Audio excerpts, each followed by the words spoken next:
En Radio Portales de Valparaíso presentamos Revelando.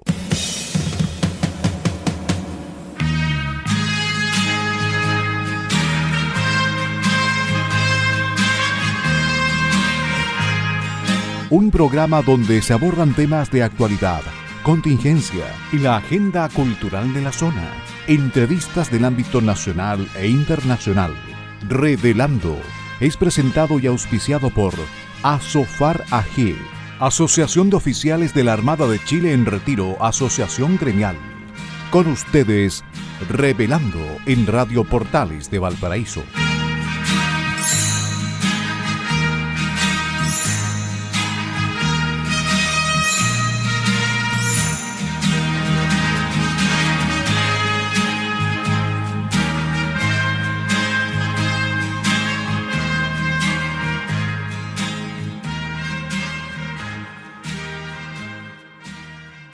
Buenas tardes, queridos auditores. Iniciamos hoy, martes 1 de abril, un nuevo programa de Revelando, un programa auspiciado por la Asociación de Oficiales de la Armada en Retiro, Asofar AG, y con la participación de Eugenio Guerrero, periodista venezolano-chileno, y quien les habla, Patricio Schiavetti, abogado.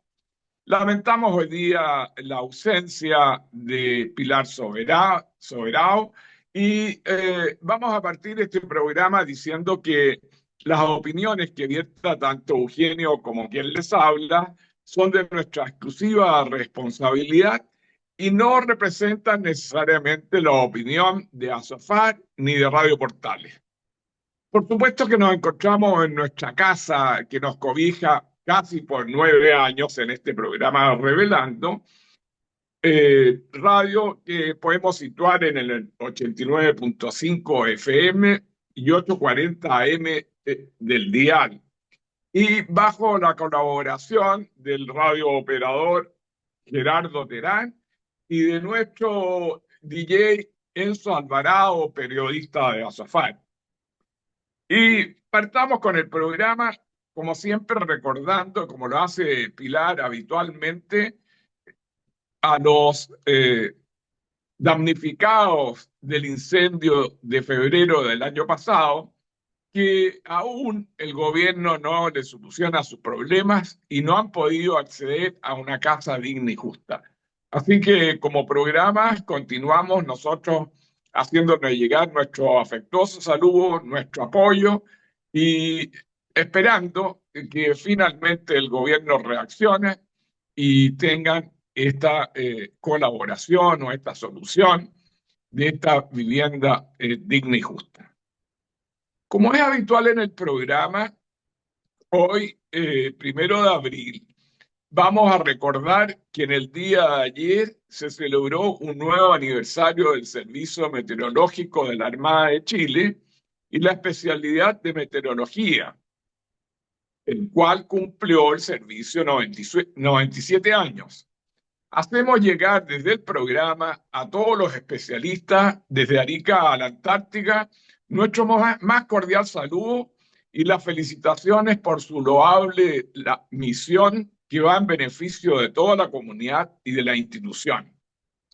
Y también quiero recordar que un 1 de abril de 1991 se produjo el asesinato del senador Jaime Guzmán Errázuriz hace 34 años, un gran senador, fundador del movimiento gremial, particularmente en la católica, que se extendió a distintas universidades, fundador del partido UDI, gran político, uno de los redactores de la Constitución del 80. Así que a todos los gremialistas de Chile, vayan este recuerdo especial a Jaime Guzmán, un gran político y muy importante en el periodo de transición. Y como es habitual, queremos también referirnos a los mártires de carabineros de un 1 de abril. El carabinero Manuel Jesús Avendaño, que el 1 de abril de 1945 sufre su muerte por asfixia por inmersión. El cabo Rupertino Hernández Barriga, el 1 de abril de 1955, sufre asfixia por inmersión al naufragar la nave en que viajaba. El cabo Juan Orlando Raín Jara, un 1 de abril de 1987, herido a bala en un procedimiento policial. A todos los familiares de estos carabineros les expresamos desde el programa nuestro más sentido pésame, pesar, cercanía, afecto, y también a la gloriosa institución verde Carabineros de Chile, gran defensora del orden público y preocupada de la ciudadanía. Así que esas son las efemérides y los mártires de Carabineros que hacemos habitualmente todos los días martes al comienzo del programa. Y querido Eugenio, queremos partir el programa refiriéndose a un gran tema que se ha provocado a partir de los resultados del censo de 2024, que indica un envejecimiento poblacional de Chile preocupante.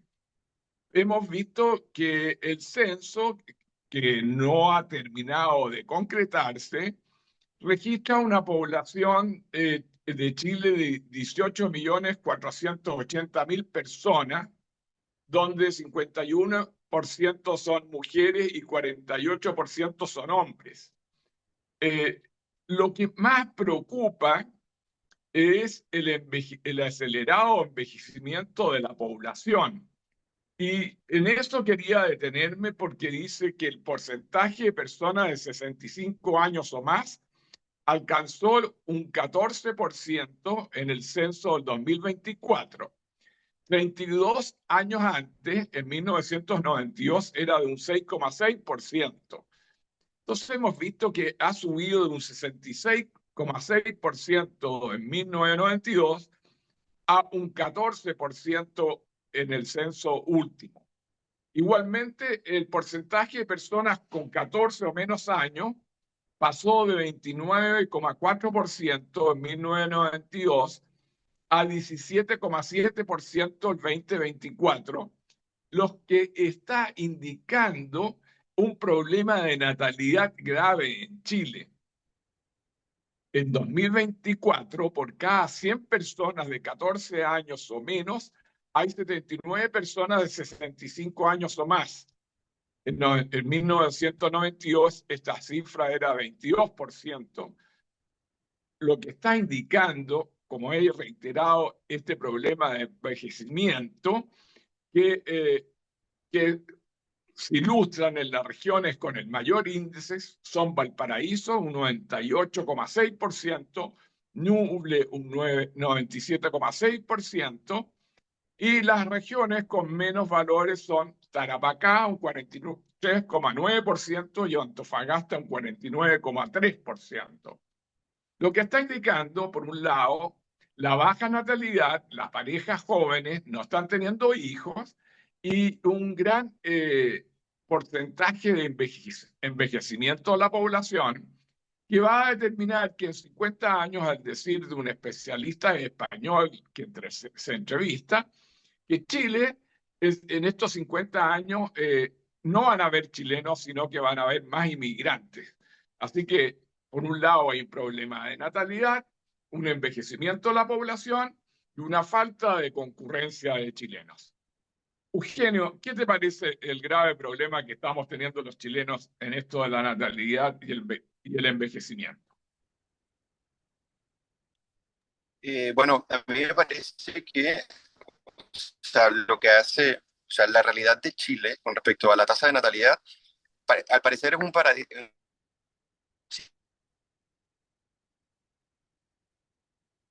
Sería muy simple. Hay varios analistas que han tratado de circunscribirlo a factores económicos, pero uno puede ver tasas de natalidad en países más pobres y son mucho mayores.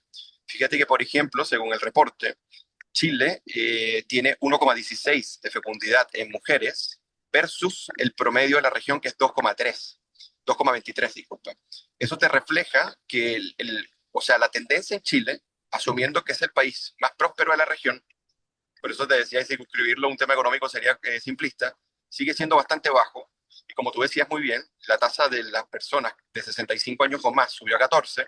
Y fíjate que con la diferencia de los que tienen 14 o menos es aproximadamente 17. O sea, la diferencia es apenas del 3%. Y obviamente, si tú esto lo llevas a décadas, vas a comenzar a tener un problema no solamente eh, de la densidad de las personas jóvenes, eso por un lado, y que son las que aportan en la economía y en las instituciones normalmente, sino que vas a tener posiblemente sustitución cultural, eso hablando en Occidente, pero en Chile todavía no se sabe qué proyección te puede tener. Ahora, lo que sí te puedo decir es que frente a los nuevos paradigmas, tanto de inteligencia artificial, tecnología, adaptación y lo que llaman el nuevo mundo tecnológico, una tasa de natalidad tan baja de jóvenes y una proyección como la que hacen normalmente los especialistas es preocupante. Es preocupante, fíjate, es el caso de España también, muy parecido, y de la eurozona en general, que hay una muy baja tasa de natalidad y hay pocas proyecciones, porque eso es otra cosa. Entonces, llega un momento que la inmigración hace un buen efecto, pero en cierta medida también te ayuda a desviar un poco el caso país internamente. Es lo que trato de decir. Si tú tienes una tasa de natalidad de la población migrante muchísimo más alta, pero no arreglas el problema de los ciudadanos nativos, entonces por ende puedes tener un fenómeno, por ejemplo, como el de Estados Unidos. En Estados Unidos tú tienes una alta población latina que va aumentando exponencialmente y que obviamente la tasa de natalidad es aún mayor, pero no terminas viendo el problema interno con respecto a los ciudadanos nativos. A eso es lo que me refería. Entonces, yo veo esto, para cerrar el comentario, con bastante la por exigencias que hay en los adultos mayores de 65 años respecto a los de 14 años o menos, y cómo eso va a proyectar en el futuro según los desafíos que tiene Chile, y son los desafíos internacionales que tienen las naciones que van en vías de desarrollo con respecto a la adaptación de un mundo que es muy distinto, que requiere de personas bastante jóvenes, y ya saliendo un poco de Chile, también jóvenes que son los que financian los sistemas en el mundo. Pero tú bien sabrás que la virtud del sistema chileno es que se ahorra es el ahorro propio, y el Estado, en cierta medida, ayuda con la PGU, ¿cierto? Pero en las otras naciones donde la tasa de natalidad es tan baja y quienes financian son los trabajadores presentes, si se reducen los trabajadores presentes y aumenta el número de pensionados, entonces tienes una bomba de tiempo. Y eso son cosas que están ocurriendo en Francia, en Alemania, pero fundamentalmente en España. Sí, Eugenio, un poco reiterando la cifra para que tengan claridad los auditores, como muy bien tú lo decías, la tasa global de fecundidad en Chile, número de nacimientos por cada mujer en edad fértil, bajó a 1,16% el 2023, cuando el mínimo para preservar la población es de un 2,1%. Chile estuvo en Así niveles es. aceptables hasta el 2014, 1,9%. Pero entonces hubo un punto de inflexión, calculando que Chile va a estar, o ya estuvo en el 2024, alrededor de un 1%. Habrá más muertes que nacimientos en Chile el 2026. Y de los 135.000 nacimientos el 2024, al menos 20.000 o 25.000 son hijos de madres inmigrantes, con lo cual los nacidos de madres de Chile ya fueron menos que las muertes de chilenos de Chile. A la velocidad actual, en 50 años, los chilenos de Chile serán minoría en su propio país.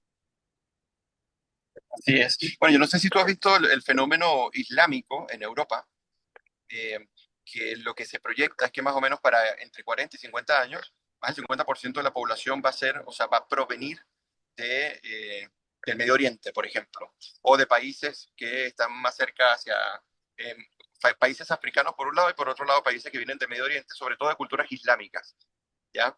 Entonces, por esa baja tasa de natalidad, que vuelvo y repito, no es un tema económico, Patricia, parece un tema más bien social, parece un tema cultural, parece un tema aspiracional, que hace que el factor familia sea un factor o poco relevante o no un factor crucial. Entonces, las culturas occidentales que se han vuelto, y con esto no quiero decir que esté mal, ¿no? Pero que se han vuelto un poco más individualistas, no piensan en perspectiva como qué va a ser de la población o qué va a ser del pueblo o qué va a ser de minación a tantos años, sino que se piensa más que nada en términos de el beneficio propio.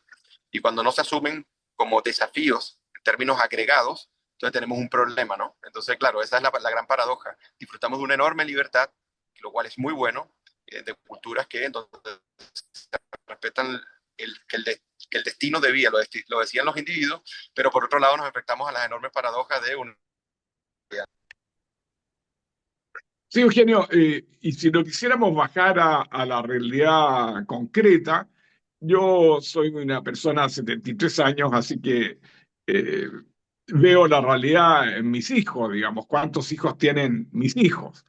Te pregunto a ti, tú que eres una persona joven, ¿cuál es tu expectativa como pareja de tener hijos? Porque aparentemente hoy en día las parejas jóvenes no tienen dentro de su planificación de pareja el tener hijos.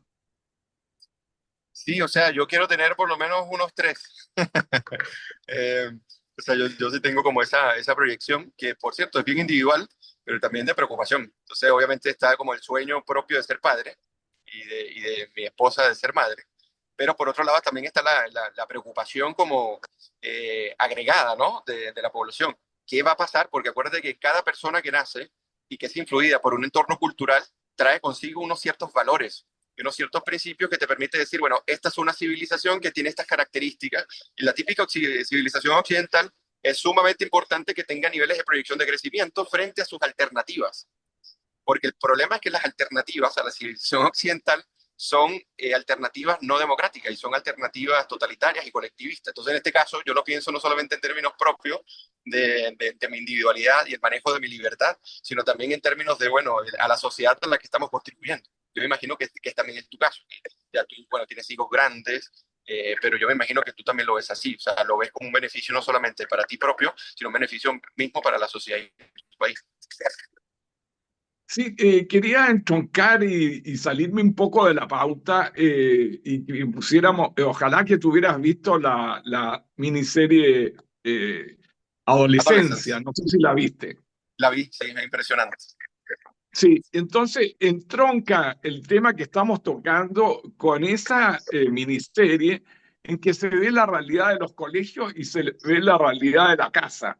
Yo creo que hoy en día una pareja debiera preocuparse del tema de cuál es la educación del hijo en el colegio, qué están haciendo el director, el orientador, el psicólogo, el profesor jefe, el profesor de aula de la miniserie, que ojalá que muchos de los auditores la hayan visto o se las recomendamos que la vean. Hay un profesor que les pasa películas a los alumnos en lugar de materia. Otro profesor que hace, lo único que hace es retarlos. Entonces hay una realidad de un alumno involucrado en un homicidio de una alumna, de una compañera de clase, y que el colegio no adopta ninguna medida previa. Tampoco la familia, que está en absoluto desconocimiento de la realidad del hijo y que no sabe, y aquí entra lo importante, la importancia de las comunicaciones y de los celulares en el mundo de los jóvenes, que se comunican con emoticones, que los padres y apoderados desconocen absolutamente esa realidad y que obligan, ¿no, verdad?, a una sociedad a tomar medidas en contra de aquello, como por ejemplo fijar una edad mínima para entrar al mundo digital. ¿Qué te parece a ti, Eugenio? Sí, mira, yo estoy de acuerdo con tu diagnóstico, yo la vi y quedé impresionado sobre todo por los capítulos 3 y 4, que son impresionantes porque primero es la perspectiva del monstruo que se va generando en ese niño inocente, o sea, que uno lo ve a simple vista en el capítulo 1 y uno dice, bueno, un niño inocente sería incapaz incluso de tomar un cuchillo y pensar en la muerte de otro ser humano. Pero mientras se va desencadenando la serie, los capítulos 3 que no han visto, y no voy a hacer spoilers, son impresionantes porque te da las dos perspectivas. La perspectiva del monstruo interno y la perspectiva de los afectados, ¿no? Que en este caso son los padres y cómo los padres afrontan y llega un momento que el arrepentimiento llega tarde, ¿no? Y yo coincidiendo contigo, bueno, esta cultura que hoy en día estamos viviendo en Occidente a partir de la digitalización de la vida es el aislamiento. Entonces ahí que no conoce cuál es el mundo interior del hijo, porque existe un mundo interior muy privado que no se confiesa, no se dice a nadie y que se mantiene allí. Pero hay otro mundo interior que sí se comunica porque es el mundo de la familia cercana. Los padres y madres que conocen los sentimientos del hijo, que conocen de qué padece, de qué le preocupa, ese tipo de cosas, ¿no? Que forman parte del proceso de interacción de la comunicación. Y cuando eso no existe, y lo que existe es el puro aislamiento, que eso es lo que se refleja allí, tenemos no solamente una crianza fragmentada, si podemos decir, sino que también tenemos muy poca actividad relacional. Y si tienes muy poca actividad relacional y tus referentes, en este caso son tus padres, no son tu influencia sustancial, situaciones difíciles, entonces estamos entrando en una sociedad, que eso es lo que refleja Adolescence, y que es algo que viene ocurriendo hace muchísimo tiempo, en una sociedad donde la gente básicamente vive junta, pero es desconocida. O sea, básicamente vives entre extraños siendo tus familiares. Y eso es un elemento dramático, obviamente. No sé cómo lo ves. Sí. Bueno, pasemos al otro tema que queríamos conversar, Eugenio. Es como este resultado de la comisión investigadora de la Cámara de Diputados en relación al caso Procultura. Y si hemos visto la situación de corrupción en Chile y el traspaso de platas de fundaciones de manera irregular, yo creo que esta fundación lleva la guaripola en materia de irregularidades que se esparce a lo largo de todo Chile, de Arica a Magallanes. Hay problemas en Coquimbo, hay problemas en la metropolitana, hay problemas especialmente en Magallanes, hay platas perdidas del orden de los 6.000 millones de pesos y aparece involucrado el psicólogo Larraín con nexos con el gobernador metropolitano, el señor Claudio Rego, con el presidente de la República, con el señor Crispi del segundo piso. Entonces, platas que pasan del Ministerio de la Vivienda a la Fundación, o de la fundación a hacer proyectos que en definitiva no se llevan a cabo, o se contratan a personal que presta servicio en las seremías y a su vez prestan servicio en la fundación. Es decir, siguen los escándalos de irregularidades en estas fundaciones que lo único que ha sido es sacarle plata al fisco y sin ser ningún beneficio para la población y los más necesitados. Entonces, viene a ratificarse esto de que este gobierno iba a traer los nuevos valores, la nueva forma de realizar política de manera honesta, la nueva forma de ser correcto, de obrar bien, de invertir y cuidar los fondos fiscales en un país que está absolutamente quebrado y que ha disminuido los presupuestos en todas las áreas importantes. Así es. Bueno, fíjate que en este nuevo escándalo, están involucrados Ricardo Díaz, bueno, está Claudio Rego, ya lo mencionaste, Ricardo Díaz, que es ex Revolución Democrática, que es de Antofagasta, Rodrigo Mundaca, de Valparaíso, por cierto, Óscar Crisóstomo, de Ñuble, y Jorge Files, de Magallanes. También está Rodrigo Díaz, por cierto, del Biobío. Y esto es muy interesante porque lo que revela para los auditores que nos escuchan es que el aporte a esta fundación que se llama Procultura aumentó 10 veces su ingreso desde reparticiones públicas desde el 2021 al 2022. Y esto pasó, para que tengan un orden de dimensiones, de 316.849.723 a 3.282.841.556. Esto obviamente es un exabrupto. Estimado Eugenio, como Sí. nos queda poco tiempo de la primera parte del programa, te sugiero que retomemos el tema en la segunda parte y de manera que tú ilustres de manera completa a la ciudadanía en lo que estamos Perfecto. hablando. Y Perfecto, ningún vamos problema. entonces, como hoy día no está Pilar, con gusto, me voy a dar un gusto de elegir la canción, porque como es habitual y hay un matriarcado en el programa, hoy día vamos a elegir una canción clásica Can't Help Falling in Love de Elvis Presley, un clásico de la música buena, como digo yo. Así que Muchas vamos a gracias. escuchar a Elvis Presley y volvemos a la segunda parte del programa. Y hemos regresado en este segundo bloque de nuestro programa de cada martes Revelando, en este caso grabando junto con Patricio Schiavetti y Enzo Alvarado en los controles. Y saludamos también a Pilar Soberado, que no nos pudo acompañar hoy, pero igual le mandamos un gran saludo y un abrazo. Y después de haber escuchado la excelente canción Can't Help Falling in Love de Elvis Presley, una canción seleccionada por Patricio Schiavetti, con los buenos gustos que también le caracterizan, pero hoy se salió de Latinoamérica y entró en la cultura anglo, como Pilar. Bueno, continuamos con el programa. Y estábamos, Patricio, hablando sobre el caso de la Fundación Procultura.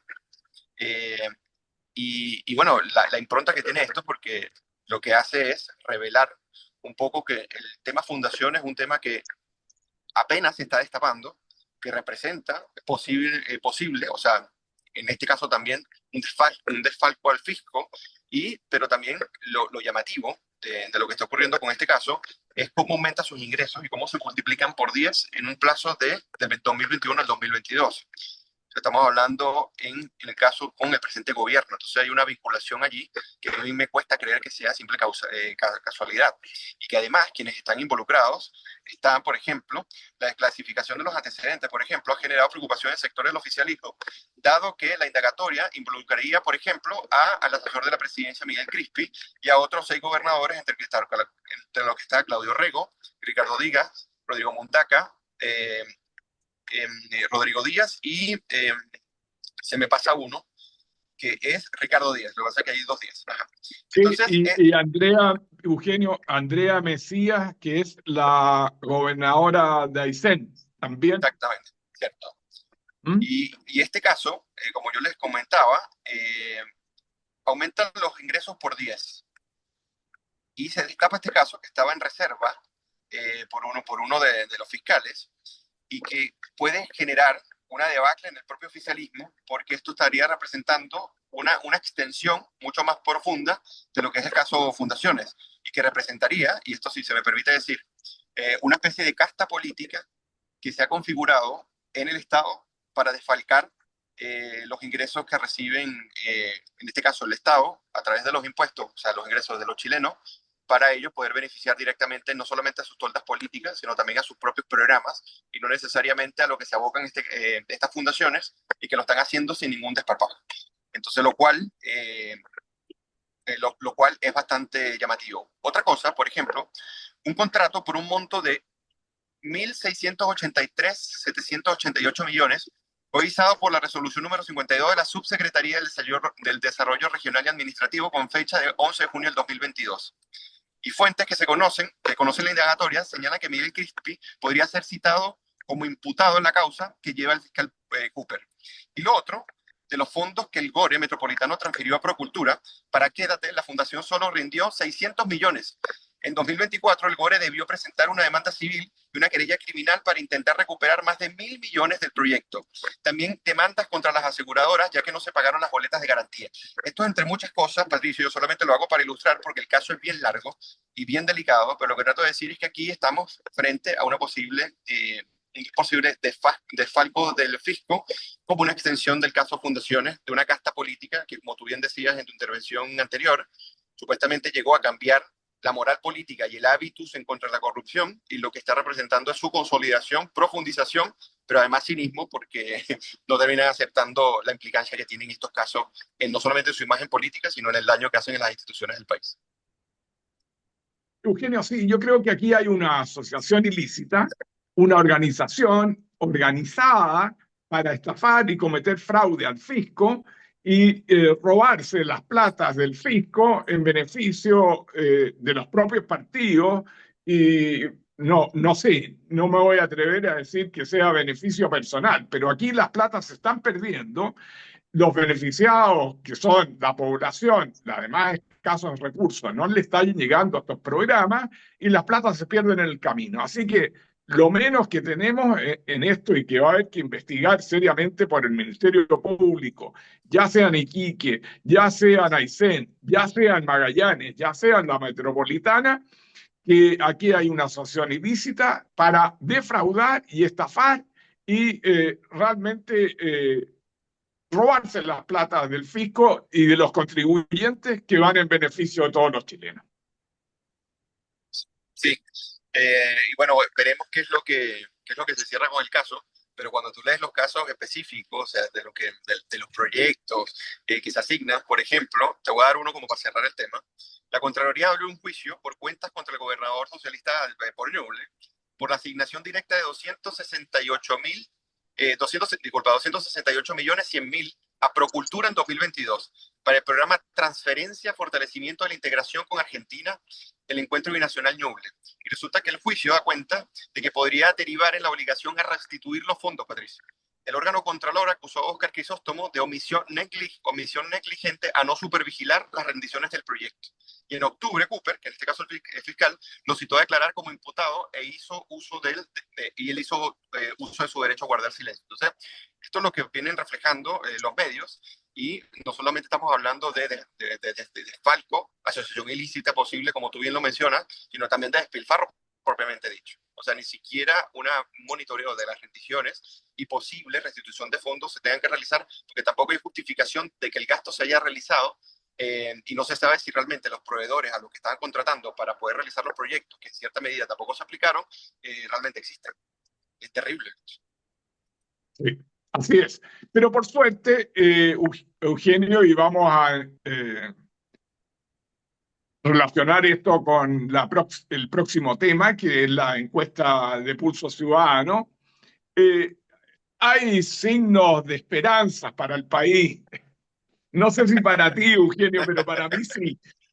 Porque el último sondeo indica claramente que en la carrera presidencial la encabeza Evelyn Matei con un 23,7%, seguida de José Antonio Kast con un 12,1%, Johannes Kaiser con un 11%, Carolina Toá con un 9,1%, aparece la expresidente Bachelet con un 6% que no está en carrera, aparece por primera vez Franco Parisi con un 3,3%, y a la consulta por el candidato que jamás usted votaría como presidente de la República, en menciones espontáneas, los encuestados nombran a José Antonio Kast con un 23,1%, Carolina Toá con un 17,3%, Johannes Kaiser con un 11,6%, Daniel Jadwe con un 6,4%, Evelyn Matei con un 6,1%, Michelle Bachelet con un 5,8% y Janet Jara con un 2,1%. Así que, por un lado, hay un buen resultado en cuanto a encuesta, y en cuanto a desagrado o rechazo del candidato, vemos que hay buenas esperanzas, quiero decir yo, y no,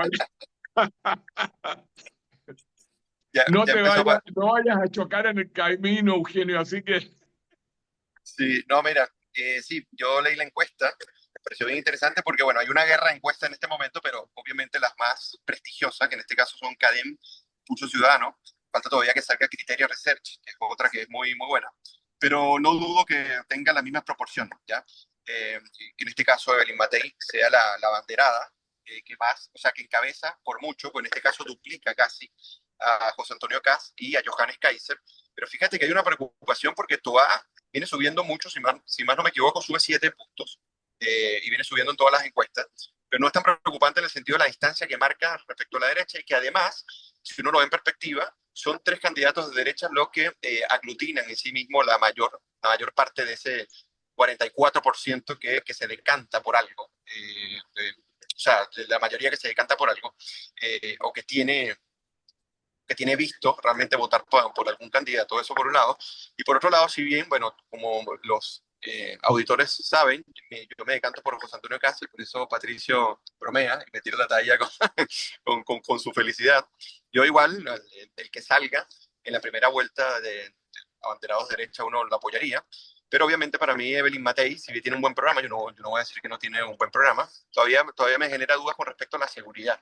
Pero tiene un equipo amplio, Evelyn Matei, un equipo al parecer bien formado. Igual el equipo José Antonio Kast, sobre todo en el tema seguridad, yo no sé cómo lo ves tú, Pero sí, así están las encuestas. Y fíjate que en esa misma encuesta, no sé si lo pudiste ver, eh, el 56,5% de la población está muy de acuerdo o de acuerdo con restablecer la pena de muerte en Chile contra un 20,6, 3% que está muy en desacuerdo o en desacuerdo.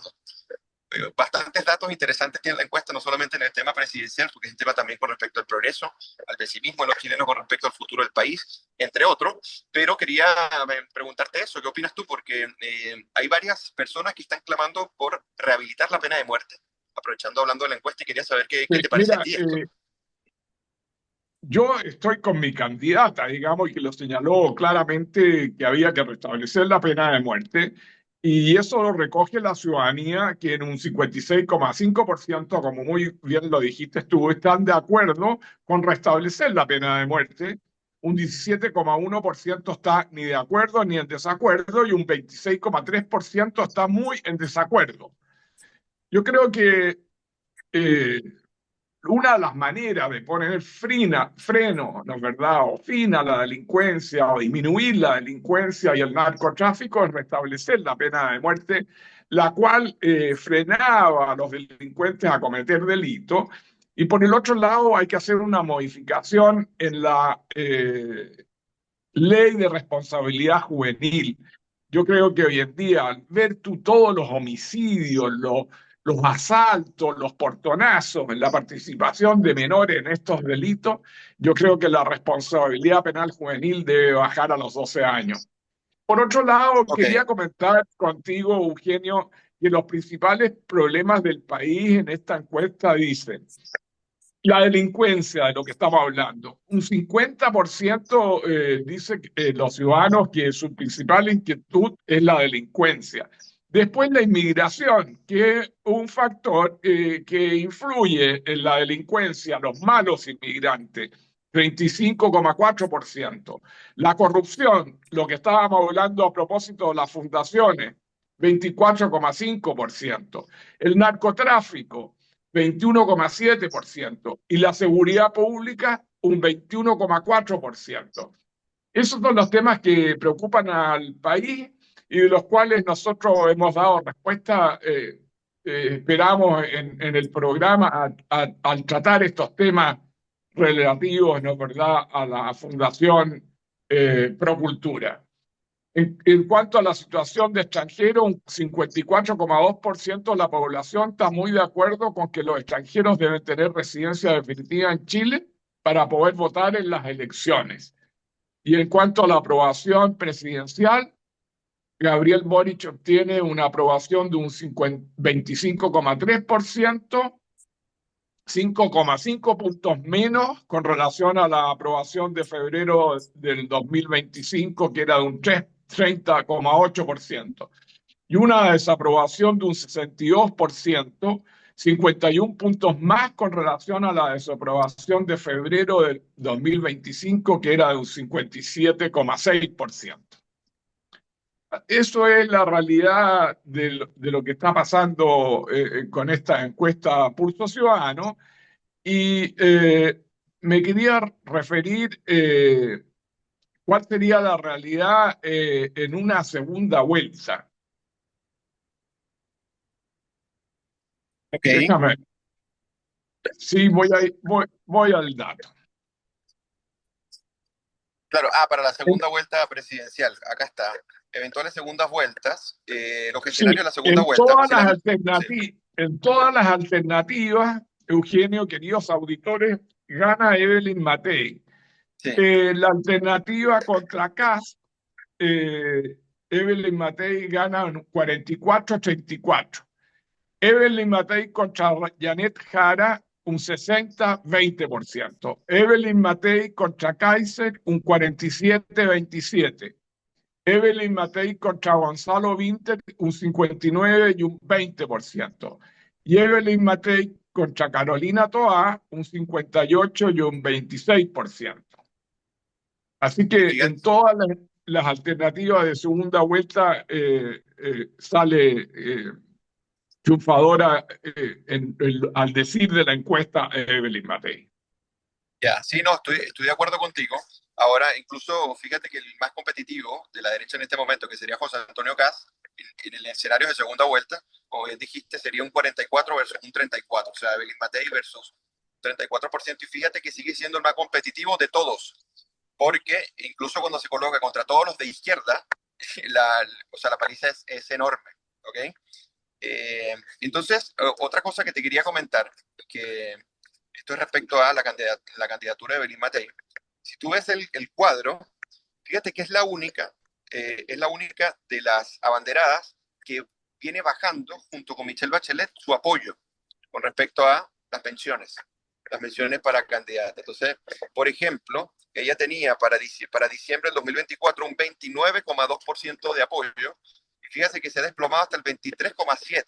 Entonces, don Patricio, yo tampoco me confiaría tanto, obviamente ella sigue siendo la banderada que por mucho en diferentes escenarios ganaría, pero fíjate que cuando uno ve quiénes vienen subiendo, lo que vienen subiendo significativamente son Johannes Kaiser, que fíjate que Johannes tenía para esta misma encuesta en septiembre del 2024 un 0,9, y fíjate que ahora tiene un 11,2. Entonces hay una subida vertiginosa de él, ¿ya? Y bueno, obviamente la de Carolina Toá, y esta coincide, fíjate que para febrero de 2025 viene la bajada de Michelle Bachelet de 15,9 a 6%, y la de Carolina Toá de 1,7 a 9,1.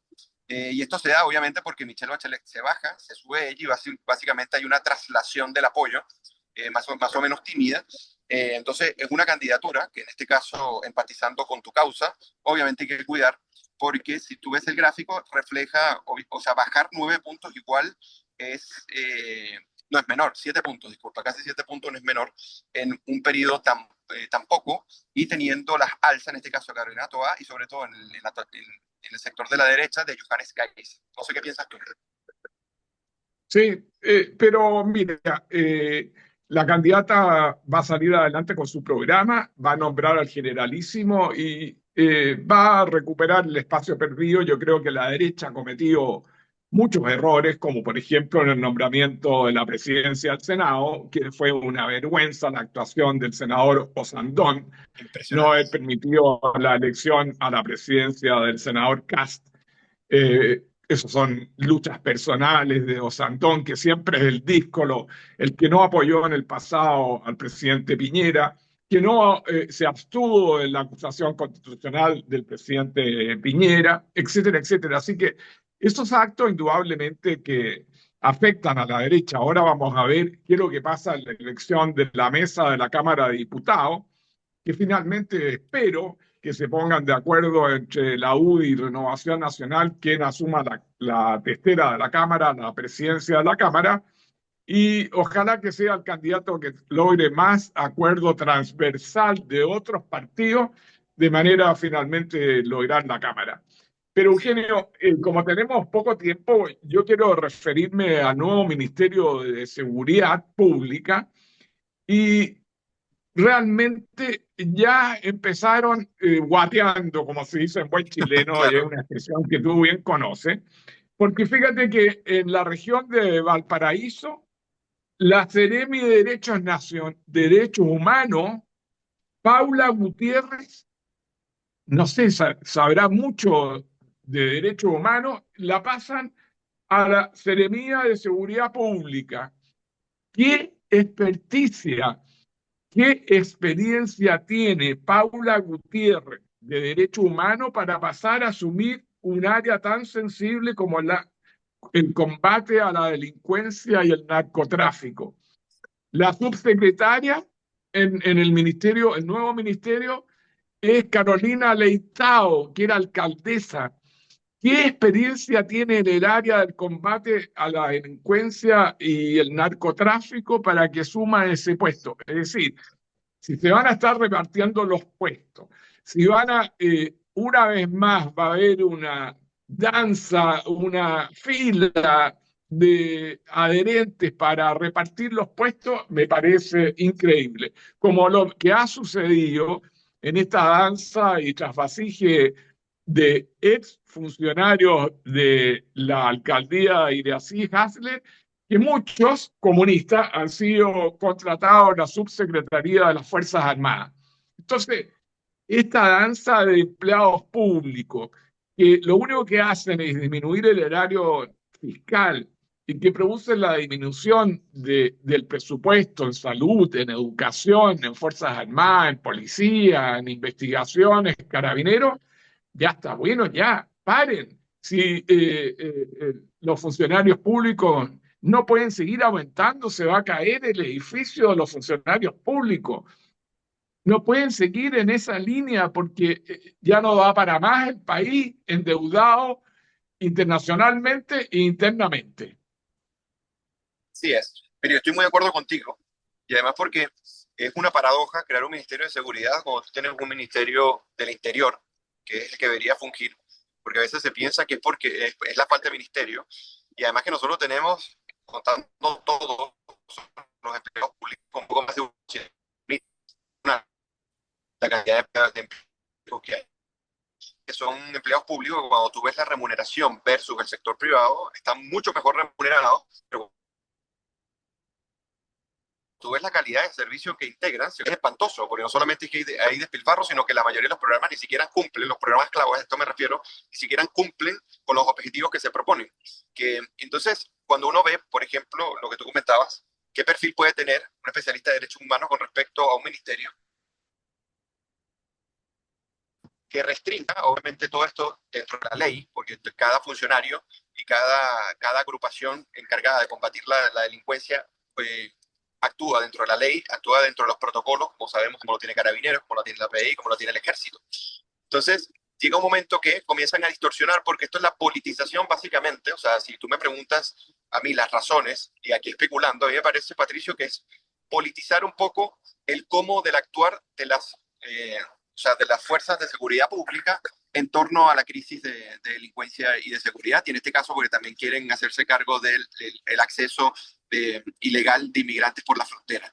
Un asunto que, como nosotros hemos visto, al parecer es un asunto más de impresoras que de otra cosa, que no es un asunto de seguridad realmente. Entonces, a mí también me preocupa mucho, que tengo entendido que un poco más de 160 funcionarios del Ministerio del Interior pasan directamente al nuevo Ministerio de Seguridad, y va a tener cerca de 800 funcionarios, con 16 subsecretarios que estarían en cada una de las regiones, o en cada una de las principales regiones, para poder atender esta crisis de seguridad. Y si tú me preguntas a mí cuál puede ser el resultado de acá, me parece que más burocracia, menos voluntad política y marcos imprecisos de amplitud para que puedan actuar las fuerzas de seguridad. Tú puedes colocar toda la burocracia que quieras y no vas a obtener ningún resultado.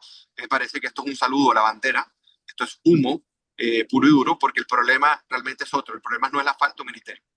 O sea, con la legislación y con la institucionalidad actual, se puede combatir a la delincuencia y la inmigración ilegal sin ningún tipo de problemas, Patricio. Yo no sé qué piensas tú.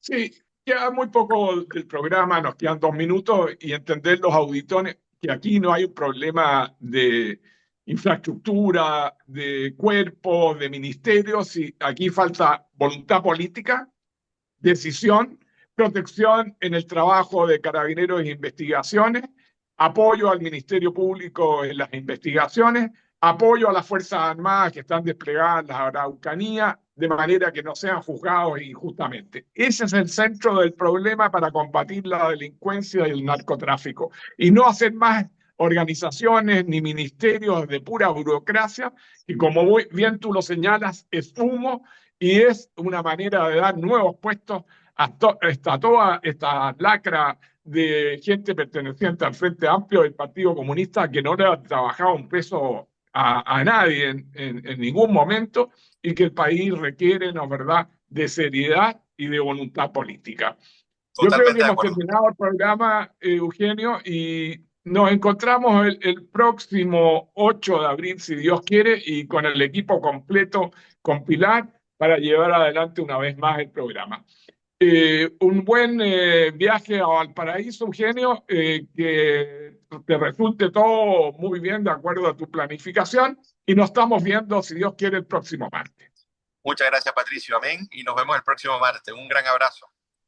Un abrazo. Gracias, Eugenio, y que tengan una buena semana, auditor. En Radio Portales de Valparaíso hemos presentado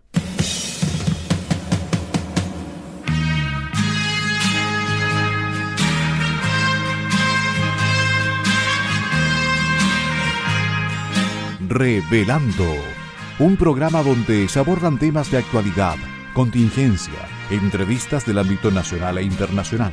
Revelando es presentado y auspiciado por Asofar AG, Asociación de Oficiales de la Armada de Chile en Retiro, Asociación Gremial.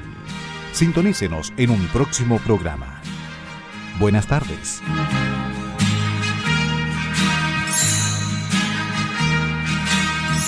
Las opiniones vertidas en este programa son de exclusiva responsabilidad de quienes las emiten y no representan necesariamente el pensamiento de Radio Portales de Valparaíso.